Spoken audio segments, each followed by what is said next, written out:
So we just wrote down one word where we felt where we needed to go next. Dubai.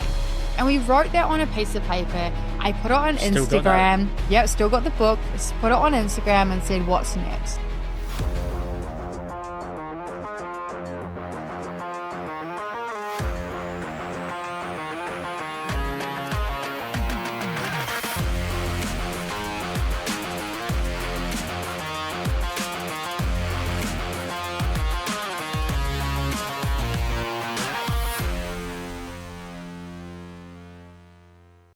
Alrighty, guys, welcome back to another episode of Spill the Tea with Bo and Kirsty. Kirsty and Bo, but whatever. It's Bo and Kirsty, all right.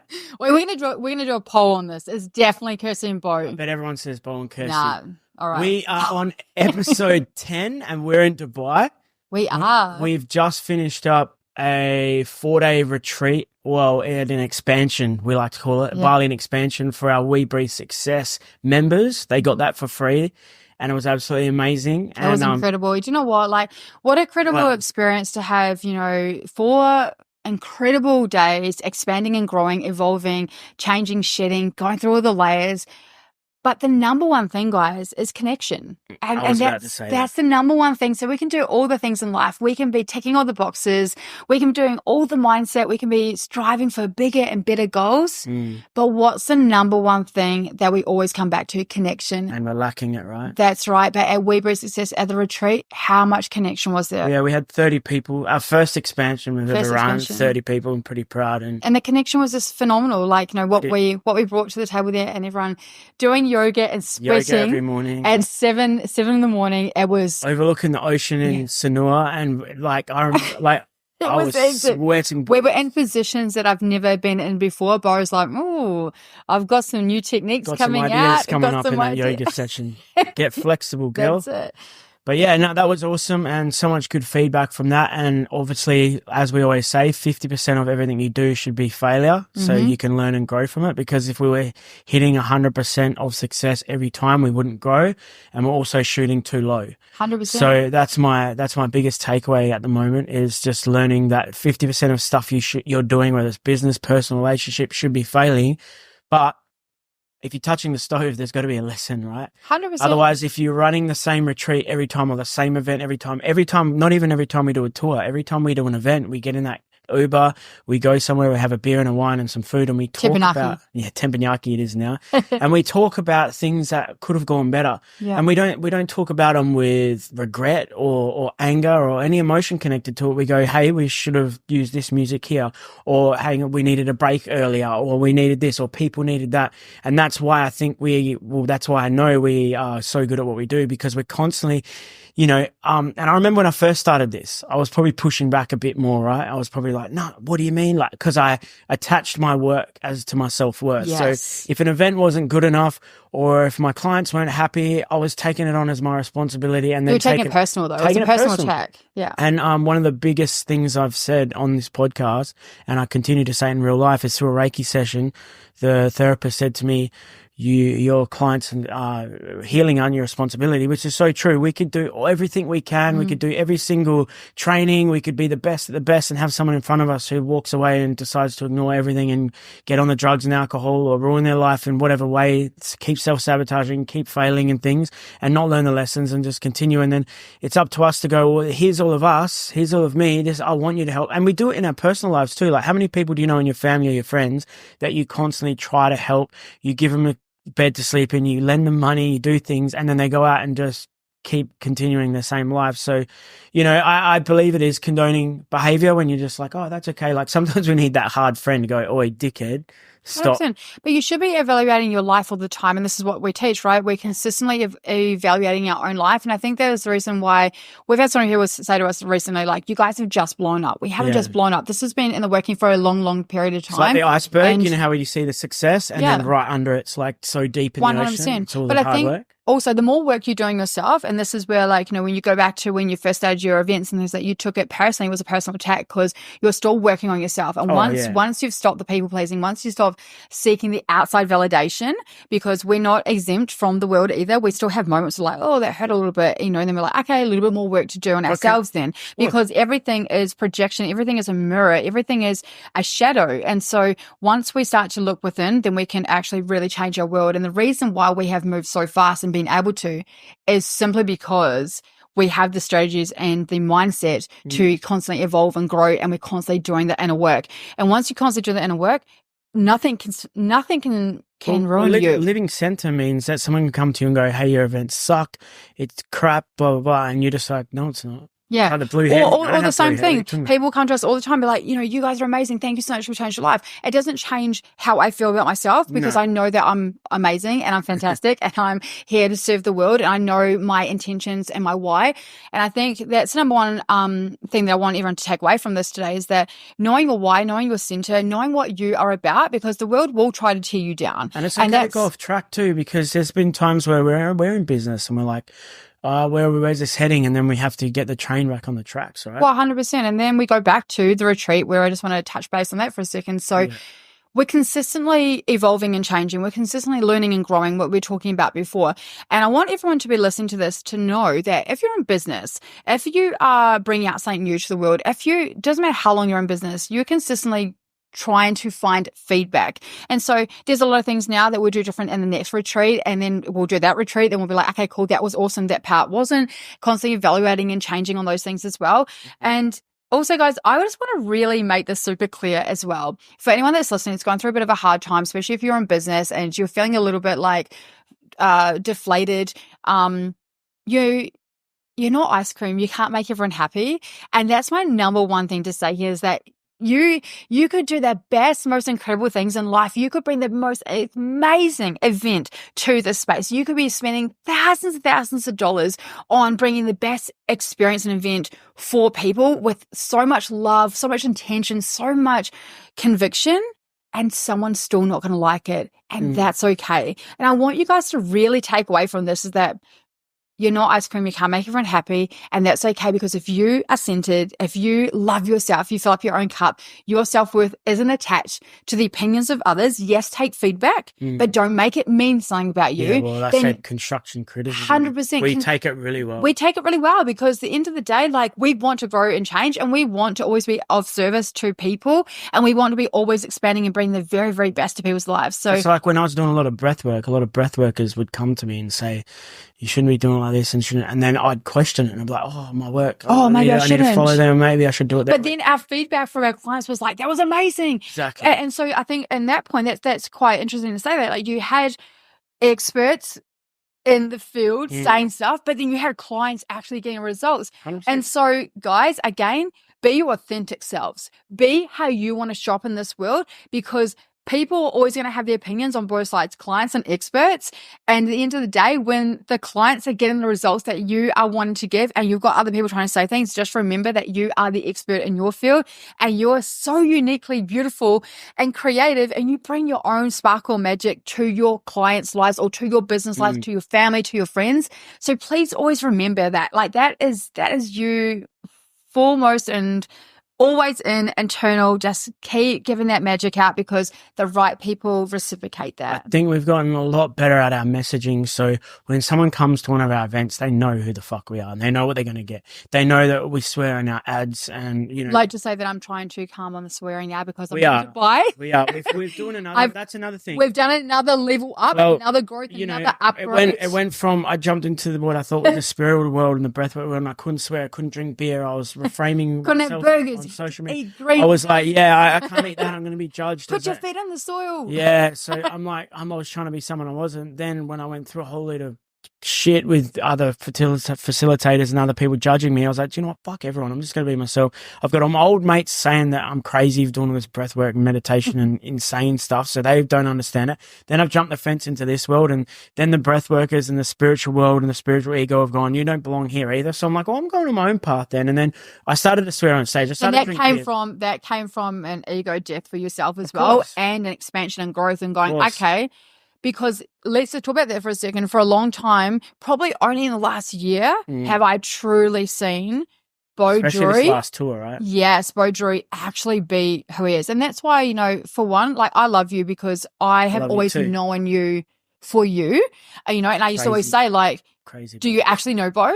Yeah. Because the Bo on social media back in the day and the real Bo in bed with me and being a dad and being a partner is a very different version. And so I think in the last year, and like I said, in the last tour, you've truly stepped into who you are. 100%. And that's getting to know who you are, because your whole life from a very young age, you've been told who you are. You're crazy. He's out of control. He's this, he's that. Oh, okay, I'm that. I can't, I'm stupid. I'm blah, blah, blah, because the teacher's there. Okay, I'm that. I can't, stay, good in a relationship because I'm this, and this, because I'm crazy. Okay, I'm that. And so your whole entire life, you've been told who you are.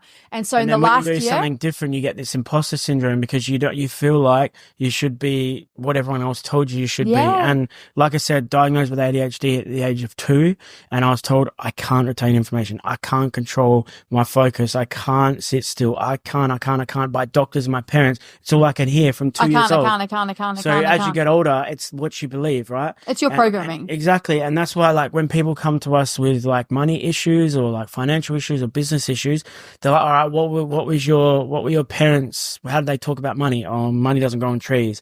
You got to work hard for money. Money's evil, blah, blah. So their whole belief system in their unconscious mind is how they're physically manifesting their reality, right? So, and we're 95%, probably really 99% unconscious, 100%. Guys. So only really a 1% piece of you is conscious. And so your unconscious programming is playing the part. And that's why we spend so much of our program, at our events, all that kind of stuff is based on the unconscious reprogramming. Everything's mindset. If someone comes to you with a financial issue, mindset. Someone comes to you with depression, mindset. Someone comes with anxiety, mindset. You got relationship issues, mindset.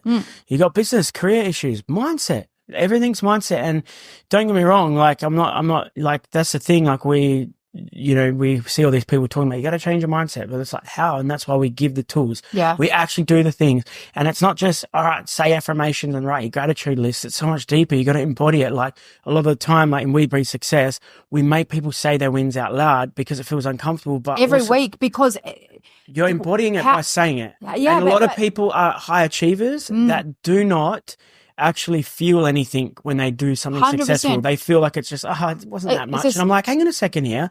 You should be really proud of yourself. I want you to say out right now, I'm proud of myself for doing X, Y, and Z. Yeah. And they're like, it feels awkward. It feels weird. And they don't want to receive compliments. They you watch you give someone a compliment, their body language doesn't receive it. It's actually almost pushing it away, or they try and put it back onto them like, no, you're good too. Yeah. And it's like, we're not actually receiving it or believing that we are good enough, even though we've done some amazing things. And that's why reflection is so important. That's why when me and you when we're quick to sit down and go, okay, this event didn't go right because of, even though everyone else was like, this is amazing and we did a good job, there's always improvement, right? So we go, all right, where can we improve for the next event? Always, no matter how good it was. But it's also good to go, like, sometimes you just sit back and go, like I wake up in Dubai some mornings or Bali some mornings and go, this is our life. Like we've created this. This is some people's holiday. And they work all year to do what we do every day with our kids. And then you kind of embody it and you say it out loud and you're like, you know what? Yeah, it is, isn't it? But do you know what's also crazy is that process it. You quickly get comfortable to your new environment. And there's one thing that I want to say just on a second ago when you were talking about high achievers and not, not celebrating their wins. I remember the day we were actually in Bali, I was sitting on the couch and you said to me, I had just done something pretty massive. And you're like, you're so humble. You just never celebrate anything. Like you don't tell anyone what you just achieved. You don't tell them what you've just done. Which means you're not embodying it. And there's also, I've given so much, money and things like that to charities as well. And you're like, you don't even tell anybody. Now, I sat there with that day and I was like, you know what? It's not being humble. It's the fact that in my life, in my childhood, when I did anything good, I was never actually overly praised for the things I did good. But I was loved when things were not going good in my life, when I was in hospital, drug addict, alcohol, in rehab, out of control, all the relationships, bad relationships. I have felt that sense of love. But when things were going good, I was never rewarded, or I was actually always made to feel not good about the things that I achieved. So I stopped. I never told anyone. And that's why reflection is really interesting, because you had said that, you're so humble. I was like, actually, I'm not. I'm too scared. Yeah, exactly. I'm too scared to actually say what I've done good. But you're not celebrating it. But also because I was scared it was getting taken away from me. That's right. How many times has things happened and I'm like, okay, don't tell anyone. And you're like, I remember we got a discount from a shop. Yes. And it was a really big discount. It wasn't meant to happen. It was scanned. And I was like, I don't know. And they were like, and you're like, shut up. And I'm like, well, obviously it's all good. And then we're walking out. You're like, keep walking. I'm like, why? And you're like, well, that was weird behavior. And you're like, do you know what? And then we investigated. Yeah. Why did you feel like that? And then you were like, because whenever anything good happens to me, it gets taken away from me. Yeah. And we know where that comes from. I do know where that comes from. And that's also why in our world, if you're in our world, I will rise you to the top with me because I don't want anyone to ever feel the way that I felt. I've never been a person of competition. But I'll also pull you up when you're not pulling your weight in We Breed Success too. Cut it out, mate. What do you mean? That's me. Pull me up on what? No, the people in our group that aren't pulling their weight. Oh, I'm talking about myself, and you were like saying that you were going to pull me up. No, but you're saying you pull people up to the top with success. Yes. And I rise people to the so top. if someone does well in We Breed Success, you're on it. Like, good job, great, like high five, embody it, say it out loud, say it to the group, write it in the chat, write it on the app, like make sure people are embodying their success because they're high achievers, like just let things trickle off and they don't actually process it or feel it or embody it. Yeah, and I'm saying I'm also quick to be on the other side of like when people are falling off and I'm like, hey, get back on there. Have you done your breath work? Have you been to the gym? 100%. We're talking about rising to the top. Anyway, let's talk about how we got to Dubai. So we've had so many people say to us, like, what happened? How did you guys get to Dubai? So we finished up the Bali retreat and we booked our first Emirates double-decker A380. Okay, that's not how we got there. So I'm going to go back to we got here on a plane. I'm going to talk about how we actually even got to Dubai in the first place. Oh, yeah, talk about the book. What book? The one Sunday where we had the notebook. Yes. Yes. Okay, all right. So it started back in April. Sorry, guys. It's really hard sometimes to deal with ADHD, bro, because I just want to. He wants to. I refuse to believe that. We sat down. We had a business meeting in April this year, and we were going through some evolving stages in our life. We had just done also hypnotherapy. We wanted more. We had shedded a lot more layers. Shout out to Paul and Juliet from Evolve and Relaunch. When we did hypnotherapy, we never ever in a million years thought that we would be in fetal position. Like, it was crazy. Yeah. So we did a lot of evolving and growing. And so we sat down, we had a wine, and every Sunday, me and Bo, we evaluate our life, our relationship, and our business and our family. So we're consistently every week on a Sunday, that's what we do, have a wine, have a connection dinner, lunch, and talk all things life. And so we were going back and forth, like, what would actually light you up? And there's some crazy things happening here, guys. And I'm probably going to say it on the show because by the time it releases, it's probably already happening. But we were sitting there talking about all the things we want to do. And Bo said, to be honest, like, I really want to get into real estate. And we're like, okay, cool. Like, well, let's do it. And he's like, but I don't really know like what to do. And I'm like, well, we do what we always do. We didn't know how to do a clothing brand. We didn't know how to do our events. We learn and we research and we connect. And so we just wrote down one word where we felt where we needed to go next: Dubai. And we wrote that on a piece of paper. I put it on Instagram. Yeah, still got the book. Put it on Instagram and said, what's next? We don't usually share our moves either. We just do them. But, we just do them. We just wrote the word Dubai. We didn't say anything. We didn't know anything. We didn't know anything. We just knew. We put it on there to hold ourselves accountable. That's exactly right. And see that memory one day. That's exactly exactly right. And guys, like, I truly encourage people to put your things on social media so you can come back to me like, wow, remember that was just a thought, that was just a dream, that was just a goal, now I'm living it. And so a few months went by. Year after year in your memories and you've done nothing. Yeah, exactly right. So one or two things will happen. Yeah. Either as a kick in the ass, like, okay, cool, it's about time to do that. So we wrote that down, and then a couple months went by, and then I was like, I really feel like I loved Bali, but I feel like we needed more. Like, Bali was the first stepping stone, and once you do the one thing, get out of your own way and do the hard thing, then it's also easier just to do the next thing, and I constantly want to feel stretched. I constantly want to feel icky. Like, we had a conversation a while ago. Bo said to me, hey, if we won $10 million, like, what would we do with that? And we both decided that probably not much. Like, we'd probably get more expensive flights, more expensive dinners maybe, but our lifestyle, we're already living our dream life, And so we wrote that down. We were going back and forth, and then all of a sudden something popped up on Instagram. So all of a sudden our newsfeed was all Dubai. And something popped up on Instagram, and it was the Gladiator Summit, and I just knew the people that were going to be there, and I was like, I need to be a part of this. I don't want to be going there. I don't want to be a participant. I want to be involved. I want to be in there, You don't want to be in the crowd. No, I wanted to be in there. I wanted to be part of it. It looked amazing. It looked incredible. And I knew there was going to be some incredible connections there. So I went back and forth, and I contacted the Gladiator Summit at Arena Capital, actually, was the email. So shout out to Arena Capital. We're here right now filming a podcast, which is just phenomenal. Like, just amazing people. How crazy all the events bring us now. 100% to this very moment, to this room. And so I was going back and forth with Darash's team, who were just like absolutely phenomenal. And I think we had like 50 emails back and forth. And then all of a sudden, like, we were in, and it cost us, we got a booth there. So it was $15,000 to get us in there. We had an amazing booth that connected us with the printer company over here. We had all of our banners, all of our work done. It's awesome. We also had one of our best friends, Mick, fly over for it. It was just such a phenomenal experience to connect with each other. And then, so that's how we actually got into Dubai, and we got into the Gladiator Summit. And then as we were flying over, we got this message. It was on WhatsApp. We got Wi-Fi on the plane.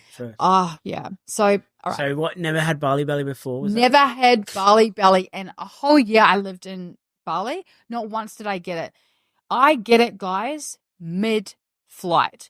And I'm talking about like 9 hours. Tummy is feeling a little bit icky. I'm like, okay, might need to do poos. Sorry for the too much information, guys. But anyway, I was like, okay, cool. Tummy's a bit funny. It's okay. We can get through this. Within 2 hours, everyone is sound asleep. I'm profusely sweating, like drenched. I'm now got a sick bag. I'm coming out both ends. Thank goodness Emirates has big toilets, because that would have been hectic to be on Jetstar. Shout out to Emirates. Jetstar or AirAsia just would not have been a good time. So yeah, I got Bali Belly on the way, and it was pretty hectic. But in the midst of Bali Belly, I got a text message saying, "Hey guys, hope you are having a safe flight.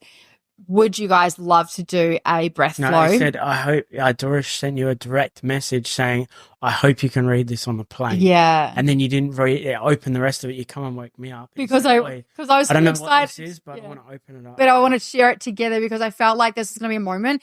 And my thing is with me, like, I want to share these moments with my partner. Like, I don't want to own them by myself. And I think that's the beautiful thing about you and me. We have a beautiful connection like that. So I ran back and I was like, hey, this is what's happening. And I was like, oh my goodness, we were flying over. We're like, the universe is listening. This is phenomenal. And we did a breath flow on the second day too. It was actually 700 people. First day was 2,000 people. Yeah, and 700 people, like, seated. They were amazing. They were all the VIPs and exclusive VIP ticket holders. And we had people come up to us like, what was that? What just happened? Because we did our powerful signature modalities, which is a combination of hypno, NLP, and breath flow. And so we're moving the energy. Life experience. Yeah, that's it. We're moving the energy. We are unconsciously reprogramming themselves. We're getting them to see their vision. We're getting them to not only see it, but feel it, embody it.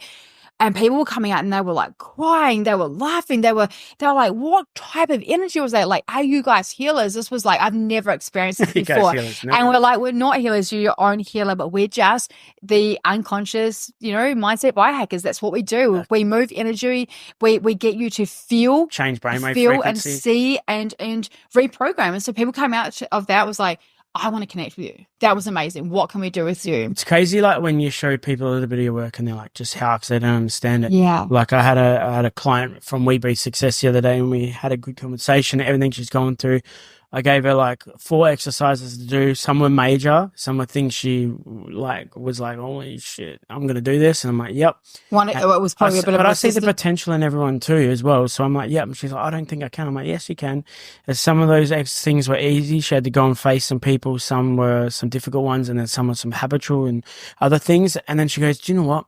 How did you put this all together? Like, just having this conversation now, how did you get all that in your head? And I said, because I've been through it. And I know what you're going through, and I've done it with thousands of people before, and I know what humans need. Yeah. And I said, the other thing is as well, like I said, do you know how to drive from your house to the shop? And she said, yes. And I said, if I was at your house and I'd never done it, could you explain it to me? She goes, yeah. And I said, exactly. That's exactly how I can do it. I've been through it. I've done it. I know the route. I can tell you, but it's up to you whether you listen to my directions on it or someone listens to your direction or you take it on yourself. So yeah. And that's what I mean. Like when we left that day, people wanted photos with us. We were in our suits, our cool Believe label and it was suits, wild for me. Like for Bo, he loves all that stuff. Like he's like, yes, like I would come swinging up from the chandelier by spotlights, naked or something crazy. He would.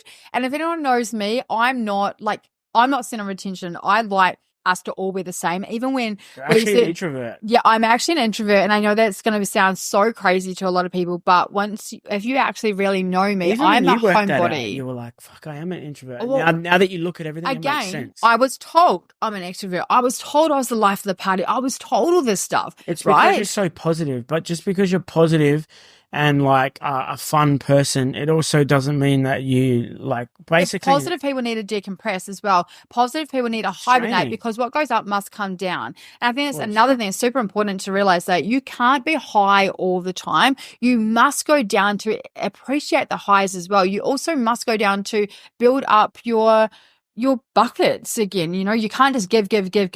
You have to receive for yourself. And for me, I'm the most happiest. Like we do our events, we do all these things. I'm the most happiest when I get to go home and go hop into bed with my kids and watch a movie. That's my most happiest moments in my life. And obviously, you know, hanging out with you and having a wine and teppanyaki and things like that, like having our connections. But even then you're like, you tap out. I'm tap out, like, I'm like, one more drink. And yeah. Like, nah, and I'm like, no, I'm going home with the kids. Yeah. And this is something I explained the other day as well. We go to work. We love what we do. All right. We go to work. We go to our events. We love it. We run our online programs. Like it's hard to say it's work. Even if I'm in a shit mood and I jump on our Monday, Tuesday, or Wednesday calls on WeBe Success, when I get off of that, you feel phenomenal. You see me walking out. I'm like, I'm loving it. Let's go. And one thing I said to you the other day is like, you know, you come home from a huge day at work, like, you know, we're hung out with all these celebrities, all these massive business owners, entrepreneurs, visionaries, investors, things like that. And we had an awesome time, and it was super draining. It was like 12 hours. And then that's a lot for you. I seen you halfway through the day. You were tapping. But there was also, I was sick and jet lag. No sleep. Jet lag took us a while. I didn't think it was going to be that bad, but it was pretty crazy. It was. And then, you know, when we go home and you come home to your family and food and stuff like that, I said, it's pretty awesome that, you know, no, you know what it was? We're at our best mate's wedding and we were hopped into the bed at a 5-star hotel. Yeah. We're laying in bed and you said, man, I can't wait to get home to the kids. And we'd only been there one night. And we were there, I think, we had 2 nights away, went to the casino the next night. Yeah. And I said, hey, because you were sad, you were like, I miss Harvey, I miss Noah, I miss my family. And I said, can I just say something? Like, it's pretty amazing that we go to work, love what we do. We go stay in these nice places. We love that. And then you can also come home to your family and love that too. Because a lot of people, man, I've got friends that I see on social media, they cannot wait to get away from their kids. They go away to Bali for a week without their kids. They don't even want to come home. I know. They're like, oh, the kids, blah, blah, blah. I would die. I know. And like, I'm like, we take our family with us because we love it. And don't get me wrong, like, Harvey's actually amazing. Harvey's amazing. Sometimes Nola does something, or the kids, like whatever, normal kids stuff. Are kids. But and I said, you know what, Kirsty, you created that. You created this family. You created a lot of stuff. You created work. You created a lot of this. And like, you've got to thank yourself because you've got this life that a lot of people will literally dream of. And it's not Ferraris and Lambos and whatever, but it's just the simple things, right? Coming home to your family, laying in bed with your family, you love it. Going on your WeBe Success Zoom calls, you love it. Going running these events, traveling around, you love it. And I'm like, it's pretty cool to have a life where you go, I love my partner, I love my relationship, love my kids, we don't have a home right now. We're a bit of a nomad roaming around, but you know, and you are home is where you are. Yeah, well, that's exactly right. Home is where the heart is, right? That's exactly right. And also, you know, for everyone listening, if you don't know a lot about my past, it wasn't always like this. You know, like I was 10 years FIFO, 10 years turn 2 or a turn 1 roster or some type of roster. That's 10 years. And, you know, with my eldest son, Carson, I love him so much. You know, I wish I could do things a little bit differently because I wasn't there all the time. I was doing what I thought I had to do. I was mum and dad. You know, I suppose now looking back, I was driven by ego. I didn't want my kids to, miss out on what a mum and dad's salary would be. So I made sure that I made that plus more. Like I was the salary of nearly 3 people. Yeah. And, I had my house, I had my car, my kids went to private schools. And guess what? I did all this thing to prove that I didn't need a man, because that's what I built myself up. I became, I was in bodybuilding, so a man couldn't take anything away from me. So I built that type of life up. But guess what, guys? Do you know what they wanted? Their mum home. And they didn't care about the money. And unfortunately, like Carson had, I know that Carson now has that connection issue because I wasn't always there. Like, not only did I work away, but I had businesses on top of that. And I was the busiest person I knew. And every second of my life was accounted for. And even though I told myself that I was doing the right thing for the kids. You thought you were doing the right thing. 100%, because I was driven by programming. I was driven by... society tells you. I was also driven by parents, no man. religion, culture. Well, no man was going to take this away from me. I made sure that no man could do that. But guess what it took away from me, guys? It took away time for my kids. Exactly. And I think that's one thing that I don't have many regrets. I don't regret it. I definitely learned a lot of things. And from today, we have a beautiful, amazing life. I had a beautiful, amazing life back then as well. It was just different. However, if I could change things back then, because now I don't know how, I would never be able to leave my kids. It's wild.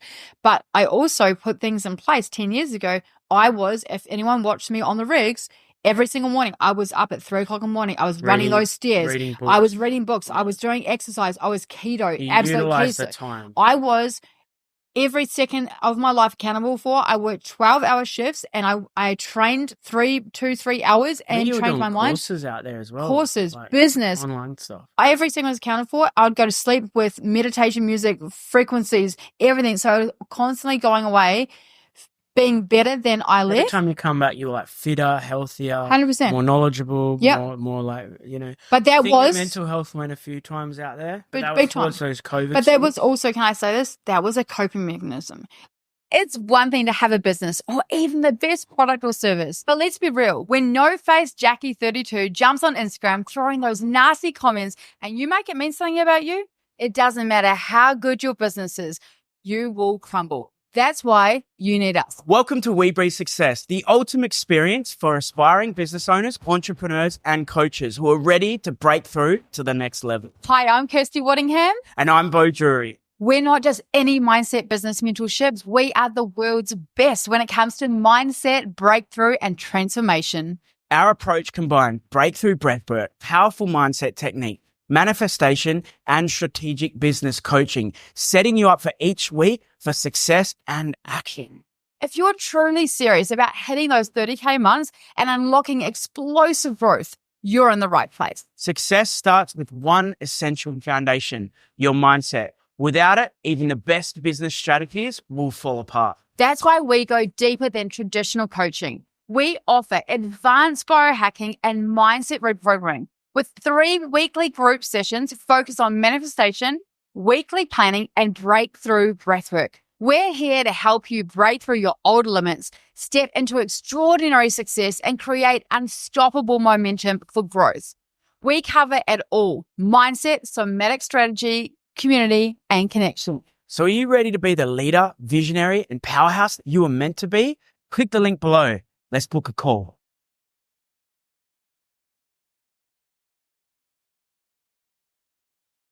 Like, if I was that busy, then I couldn't think about being a mum and missing out. Because the moment I would get in my cab to get to the airport, I was disconnected. The moment I got on that chopper to go out to the rig, I was not a mum anymore. Right. I was Kirsty, I was a worker, and I was also known out there like Sparkles, the girl that was happy. I did cleaning for the last 5 years, and I can tell you guys, hand on heart, I was the shittest cleaner. I used to hide out in the cupboards. Still are. That's true. I've got you now. I used to hide in the cupboard, and I'm just going to tell you this because, like, if anyone listens to me from back in the day working offshore, but I used to walk around with like a tea towel in my pants because you look like you were busy if you had a tea towel. And if I needed to look like I was really busy, I would carry around the vacuum cleaner to make it look like I was super busy. Guys, I was not cleaning. I was hanging out and I was probably on the phone. You just put everyone in it that's on a mindset and of I was not a good cleaner, but what I was a great personality. I made everyone feel good and happy, and I never ever said bad words about anyone. I just want everyone to be happy and have a good time while they were offshore for the amount of time they were out there. So that was my role. I seen that as my service and gift to the world. Cleaning, not good at all, and I'm happy to admit I'm not good at cleaning, guys. I'm definitely not. How's the towel thing going? Yeah, it's not, but I've got you, and I love that about you. You are an amazing cleaner. You are phenomenal. And I'm not, and I'm okay. I'm okay to accept the faults that I have, and I'm okay not to work on the things I don't feel that are going to add value to my life, because I have you, and I'm so proud. And when I don't have you, I live in Bali, and Bali people clean my house, and it's amazing. It sparkles. I've never had my house smell so good or washing clean so good. I don't know how they make it smell so good, but they just got it. They've got it down packed. And for everything else, I have you. Finished on your rant yet? No. Trying to get a word in here. Back to Dubai. We're in Dubai. Yeah, we're in Dubai. I want to speak on like our experience with Dubai so far, and like what our thoughts are on it. And what's your experience with Dubai? So, it's fast paced, which is us, which is definitely you. Excuse me. Okay, well, I would like to rewind that. It's definitely not us, guys. It is Kirsty. Okay. Not Bo. Please reframe that. Maybe fast paced in the way of like my personality, but for our business, it's definitely where we need to be. It's where I'm at. I'm excited to see Bo catch up. I'm going to cut your mic off for a sec. You know I'm capable. You know I know how to do that. He does know how to. So coming here, super super crazy in the sense of networking and connection, which is what we're hugely about. We're about building community. And I literally shared a video today of one of the Emiratis, and like it's like, hey man. Look, it's Louis' story. He's like, you like Louis? Let's go in and get some stuff. And he's like, oh no, I don't have any money. He's like, I don't want your money. I've got you, bro. And then the guy takes him in, buys him all the Louis stuff. Then he comes up, there's another segment where he's in a Mercedes, and he's like, cool car, bro. And he's like, you like it? And he's like, yeah, this is my dream car. And he gets out and he's like, it's yours now. Don't worry, I have two of them at home.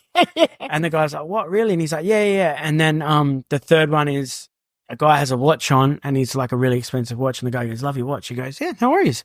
Here you go. It's yours. And he's like, what? Are you joking? He's like, nah, don't worry. I've got heaps of watches at home. And what happened to you? When we're at the Gladiators Summit, I met a guy. He's become a really good friend now, and he loved what we did. And he's like, I want to connect with you guys and whatever. And I said he had this iced out guest watch, and I'm like, it's literally like a watch I was looking at. And I said, I like your watch, and he literally did that. He unclipped it, took it off, and he goes, I want you to have it. And I was like, bro, I can't take that. I wanted to, I loved it, but I was like, I cannot do that. And but do you know what? Is it bizarre? Like in that moment, because you still got programming right now, it's wrong. That's wrong, or like he wants something out of it. Like what's the catch? Something bad. Because that's your programming, especially from being brought up in a Western culture in Australia. It is a lot of like selfishness. And, So, and like. It's really safe here. There's no crime here. Everyone, they've just got it down packed as a society. Now, number one people think is like, Dubai's fake and materialistic and blah, blah, blah, but it's like a hustling part of the world. Can I just tell you, like, on that, like, first of all, have those people really been here? That's the first thing. Second thing is settled in here. Yeah. So we've been here for a couple of weeks now. We've already had like a heap of meetings with people, whether it's business or personal. And I'm going to tell you straight off the bat, I have found Dubai incredible. The connections, the real solid realness connections, phenomenal. But the help, like before we even got here, nothing is a problem here. Nothing is a problem. Literally, we met a lady last night. She's amazing. The funniest. She's like, no problem. Every word that came out of her mouth was no problem. Yeah. You want to do an event next week? No problem. We'll make it happen. Next week we're doing it. Everyone makes things happen. That's right. Literally... There's no, we don't have enough time. Oh, I'm not good enough. It's the land of opportunity. It's like, you want to do this? And because I said a long time ago I wanted to sell real estate in Dubai, and I won't talk about something big that we're going to do, but I was like, I love property. Every time I go to a hotel, I'm like, oh, look at the high ceilings. Love the granite in here. If you watch Bo's social media, like it literally is people say to me, I have no idea where you are, but I just gone to Bo's social media and I know exactly what hotel you're staying in, what does it look like, all the things. I think that's bless you. Bless me. I think that's super cool. And I just want to go back to But I before appreciate all that. where we're saying about when we wrote down Dubai and we're talking about real estate. Well, guys, full circle right now. So we are in talking about, Bo becoming a real estate agent in Dubai. And this is, again, guys, this is because we know how to manifest. We know what we want in life. We set clear, super clear intentions and we get what we want. And I think people sit back, especially recently, and I've said so many things like, wow, like you guys are just going. We've even got friends that are like, I'm just so inspired by you. Like, I just need to do more. Like, you guys just put yourselves out there. And we do. We just put ourselves out there and we figure out the rest later. We don't know the hell. I always say when we're doing something, we're like, wait, people are going to be like, what the fuck are these guys doing now? We're like that. We sit there and like, we got into Dubai and we're like, what is happening? How do we get here? Our life is always super fast. And that's another thing. Like, we go through so many vibrations in our life, so many things. Like we go and have like catch up with our friends and we're like, whoa, like, do we even like them anymore? Like the conversations we've definitely gone through. Our circle was so small now. I said to you the other day, man, it's lonely at the top. That's what they say. And it truly is. And it's not because of like, people do you dirty or whatever. Like you just start to, the more growth and the more stuff you go up and the energy changes with people. And like we've said, we've changed so much and we be success and we're bringing everybody up with us to the top because, when I first started this, it was all about trauma and anxiety and depression. Now that I've moved through that, I've helped so many people through that side of life. Now I want to help people to the next level. We also don't want people to sit in the victim. Like, just move up. Like, we've all been a victim. We've all been there. I've got a past. We've all got a past. What I don't understand is, and what people I feel so weird about now, like I think about going back and doing a 3-year apprenticeship and it gives me anxiety. Owning a house for 30 years gives me anxiety because I'm like, I don't know who I'm going to be next week. That's how fast paced we're moving. And I'm like, the thing, like, guys, we're in New York next week. Next week. Yes, we're in New York next week. So wild. The thing that really confuses me is that, like, people come to me and they're like, I have this goal. And I'm like, when do you want it by? 2 years. I'm like, bro, I would have done that goal and moved on from that goal and been doing something else. And probably over it, like started a whole nother company by then. One thing that we're very good at, and is if you listen to us and you've taken this down, like, write this down, it's that, it's okay to change because people think, like, I got into breathwork on the trauma therapy side and the trauma release and the trauma side of breathwork. And that served me then because I was going through my healing stage. And I was going through my healing stage and I wanted to heal other people. But like, would I do trauma work for 10 years, 20 years? No, because if I grow as a person, that no longer serves me. And that's okay. Your passion. My passion for it changed. Yeah. I grew so much that I was so above my clients. And I don't mean that in like an egotistical way. I meant that like I'd grown so much through my anxiety and depression. And then I've got people coming in and it's bringing me down to go like, well, and I get it. There's a place for people to do that work, and it just wasn't me anymore. And I still help people. But you also wanted to, 100%. But you also wanted to work with people like that had that, but also was like, okay, how do you get out of that? Yeah, put in the work, And I think that's the thing. Like, I changed my messaging. The only difference between us and other people that are sitting there that's still going through the motions is that we put in the work even on the days we don't want to. And we put in the work when people aren't watching. That's right. People go on about so many things, but if you look at my Facebook for the last 10 years, I've been getting up at 3 a.m. for years. I've been learning a new skill for years. Yeah. I've been doing something different for years. This isn't like just like boom. The constant thing is that I always say is don't be afraid to change in your business. We're very good at pivoting. This doesn't work anymore. This doesn't service anymore. Okay, new direction. And the problem is people start this business and then they go, oh, it has to be like this all the time. I'm like, man, if you look at Apple, they started with something random, MacBooks or something like that. Then they eventually, someone said, are you going to do an iPhone on a news report? And he's like, nah, never. And now look, iPhone's like the most popular gadget, billion dollar industry.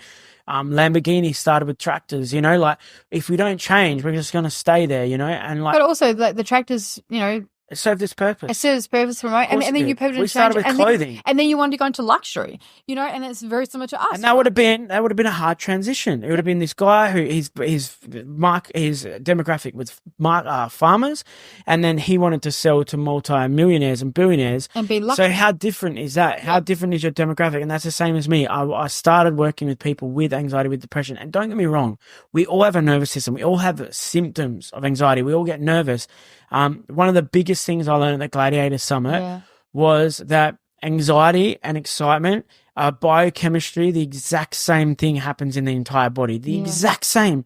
The only thing is you tell your thought that anxiety is bad and excitement's good. Yeah. But if you can train your brain, I went on the water slides the other day, right? Yeah. But in Dubai, they have the world's biggest aqua park. It's out in the Atlantis Hotel.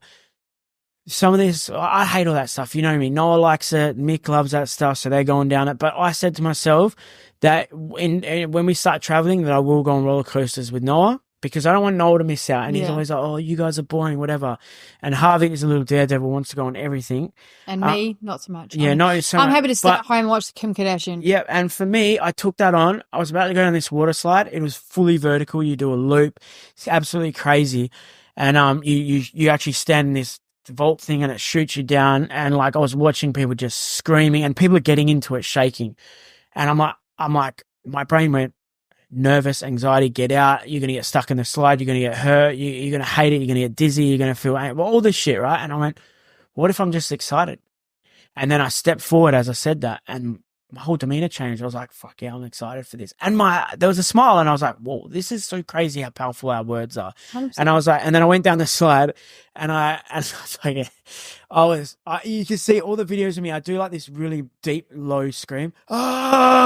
Every time I'm on anything, me and Harvey and all that, we're on this. Attention seeker. Yeah, a little bit of attention seeker.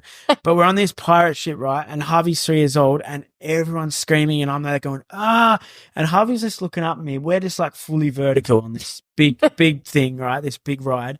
And then he looks at me and goes, well, Dad's screaming. Okay. And he starts doing it. And I'm like, you're taking the piss out of me? Like, I was actually scared on there, and then I hate the stomach dropping thing. But my thing is that, like, they did like a, what's it called? Like a experiment on kids, right? We sent them to like do a big test, like an exam, and then we sent them out to run around on the football field or something. And the kids felt excited about one and really anxious and nervous and scared about the other one. And the same biochemistry was happening in the body. So it's all mindset, right? 100%. So, but back to what I was saying, like we constantly change in our business, we change in our relationship, but change is growth.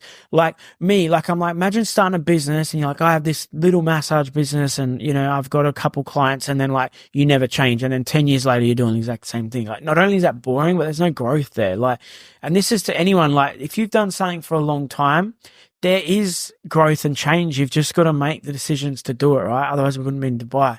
But back to hanging out with people in Dubai, every time we hang out with people, we had some Indian friends in Bali, and they were like high up in Bali, and they owned a lot of businesses, a lot of restaurants, and were very well known around the world for their business and what they do. And we went to dinner with them and they would not let us pay, not let us. And they were saying, like, in the Indian culture and Arabic culture and stuff, that if someone else pays for you, it's like, it's disrespectful because it's like, and the Indians, they actually fight over the bill. And if you go and pay while one of them's in the toilet, they will like go to the person and be like, we refund this card right now. They'll throw money at you. Like, they get angry. And, I had so many of people in Dubai just shout at me. They're like, you're a guest here in Dubai. I don't care. Whatever you want, I'll pay for it. So many meetings and they're just like. Yeah, and they're just like, nah, whatever you want. And I'm like, I try to give them money. No, they like push your hand away. And my friend that I went to dinner with the other day before the car show, which I'll get into next, we were out and we got some stuff and he went to the toilet. And I thought, I'm just going to just pay and just like, give back. Because so many people have paid for me now. It's my turn. Yeah. I got my American Express card out and he comes running from the toilet. I swear to God, what do you think you're doing, bro?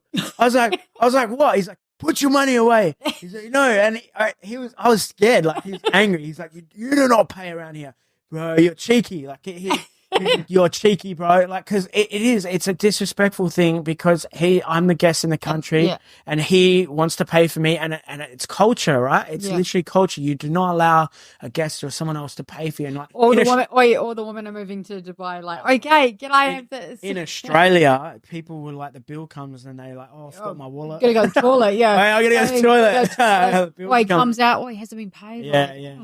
I'll get you next time. Yeah, I'll get you next time. That's it. We all have those. That was me too. I'll tell you, I was tied up. I'm not. What happened when we first went out, our first breakfast? Yeah, you paid for yourself. I paid for you. Yeah, didn't you? Didn't I? Didn't I? Yep. That's disrespectful, Kirsty. So we went out, and then after that, he had this like mate that had this car event on Block 92 in Dubai.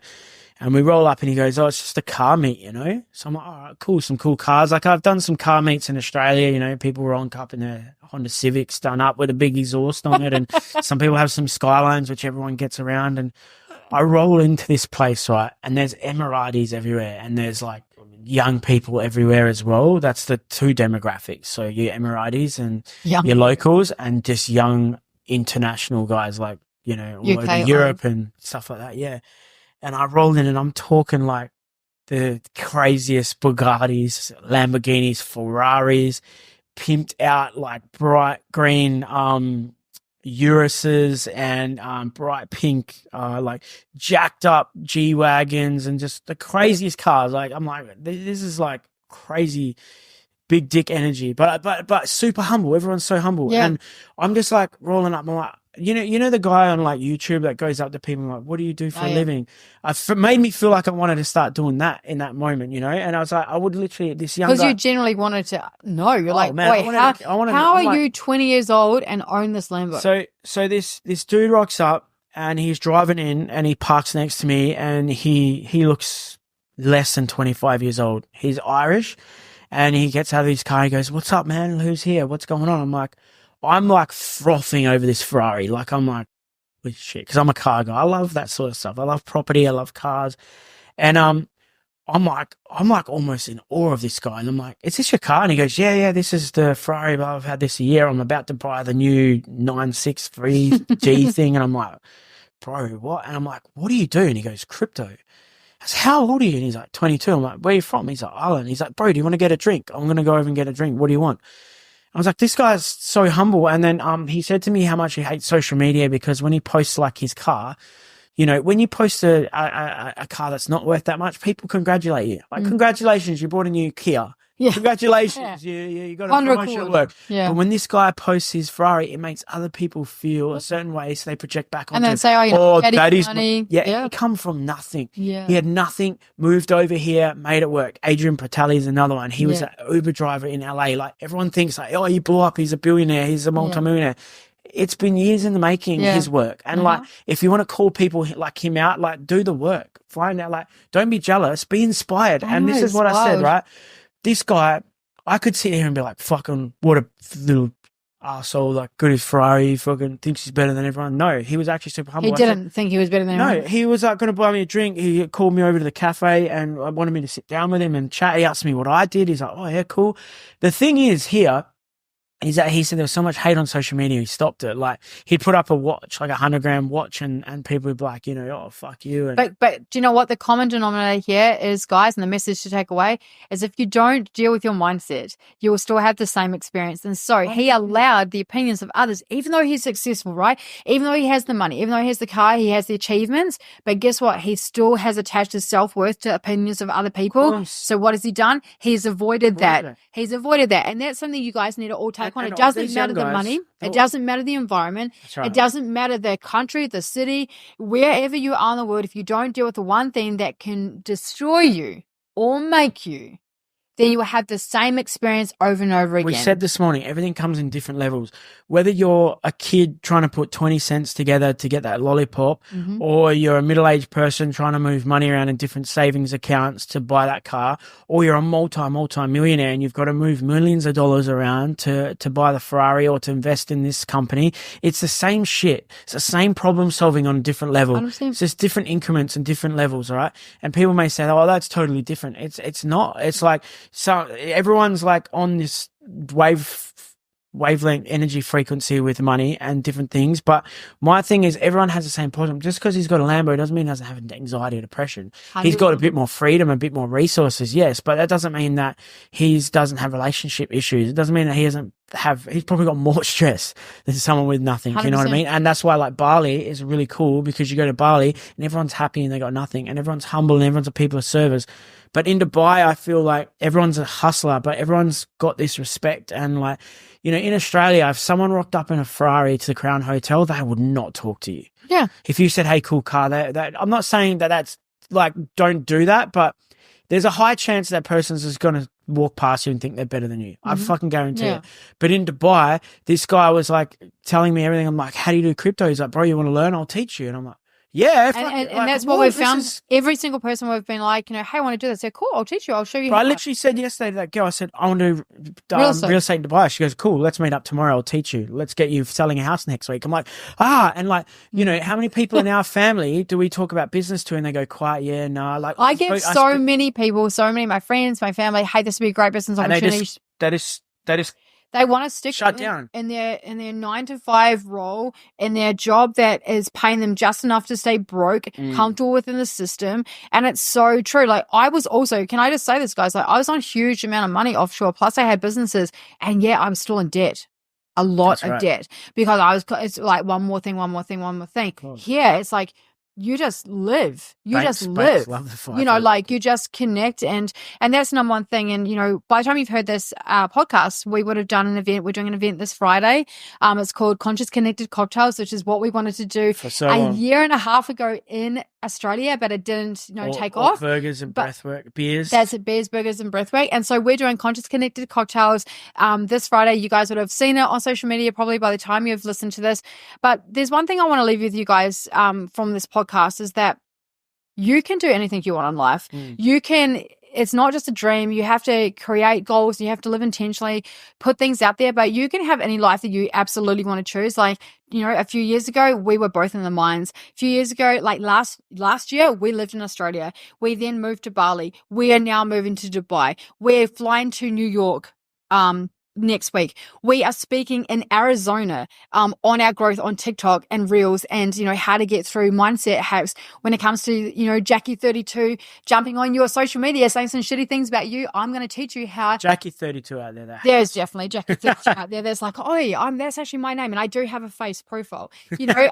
But we're going to teach you all those types of things. But guess what? All of those opportunities came because we made a decision to do them. We made a decision to move to Bali. It was scary. We had fear. We had imposter syndrome. We had, can we do this? We then came to Dubai. I felt out of place because we were on stage with some of the top incredible thought leaders, visionaries, impact leaders, practitioners across the world. Coaches. And we were sharing this stage with these people. Now it's become our norm. Now we're going to New York. Then I think we're going to end up in Christmas in Canada. We don't have that was plans. This morning conversation. That's how beautiful and freedom we have now, that we can just go, you know what? We want to go here. Let's do it. Let's make it happen. So if there's one thing that you've learned from this podcast today, with us being in Dubai, the connections we've had, the conversations we've had, the Bali retreat, all of that came from just a thought, and then the thought was followed up with action, and then we manifested. We manifested that. We believed that we could do it. We believed we could achieve it. And here we are sitting in Dubai at the Arena Capital, you know, at the Gladiator Shout Summit. out to Darish Saudi. Like, I was having emails with these guys 2 months ago. In October, I was having emails. Now I'm in the podcast studio, their podcast studio that they gifted us to do a session here, which is absolutely incredible. And this is what life is all about, guys. I truly believe, for me personally, I don't really experience much hate personally because it doesn't go on my vibration. If things happen in my world, it doesn't faze me anymore because I'm constantly thinking that's a you problem. It's not a me problem. My new saying is, I'm not available for this. That's right. And that's one thing that I want you guys to take away. When something is going that doesn't feel aligned with you, you can just turn around and say, I'm not available for this conversation. I'm not available for this drama. I have zero drama in my life because my whole connection and my community is my family, my beautiful partner that I love, and my kids. Love you too. I love you. And my kids. And then I get to work with the most incredible people in the world that I love to work with. And, we've had a couple of bad apples in our program, and guess what happened? They just got cut out. I don't tolerate shit anymore. You can't have a moldy piece of fruit in a fruit bowl and not expect it to not be molding all the other pieces of fruit. So what we do is we just remove the moldy fruit, see you later, and we move on. And that's what I want you to start taking on in life. As I've got older, the beautiful age of 40, really 20, I just do things fast now. Like, it just doesn't bother me. And I want you guys to know that you don't have to stay in the shit you're in. Just because you're in the moment right now, you can make a decision after this podcast. You know what? Fuck it. Those guys just did shit. You can just do shit now. So if there's one thing I want you to take away, I want you to walk away from this podcast and go, what are the 3 things that I can do today to start living in alignment with where I actually want to go? Know exactly what you want to do. Write down those 3 actions, those 3 goals that you are going to do every single day, and reevaluate it every single week. And guess what? Just do the thing. How am I going to get closer to that goal? How am I going to get closer? And then just do it. Because guess what? We're in Dubai. We don't know all the hows. We just did it. The hell will come when you make the decision to do it. You got to get clear on the why. Get clear on the why. Do the thing. And guess what? If it doesn't work out, you're only going to ever learn lessons, and nothing is going to teach you faster than life. You could do all the courses, all the study in the world. You can plan absolutely everything.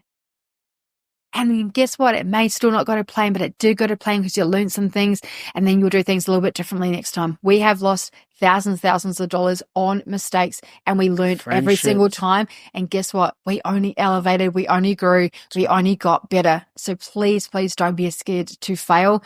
Follow your dreams and live your fucking life on your own terms. Mic drop. Thanks for that, Kirst. Well, let's wrap that up. That was awesome. Dubai. That was episode 10. Like, subscribe, share, give us a shout out if you've learned anything from this, if you've been inspired or motivated, share it on socials. Tag us. Let us know. We love you and we appreciate you. And go live your fucking life, guys. Go live your life. Do the thing. Do the things. Yep. All right. Let's go. Big love. Big love.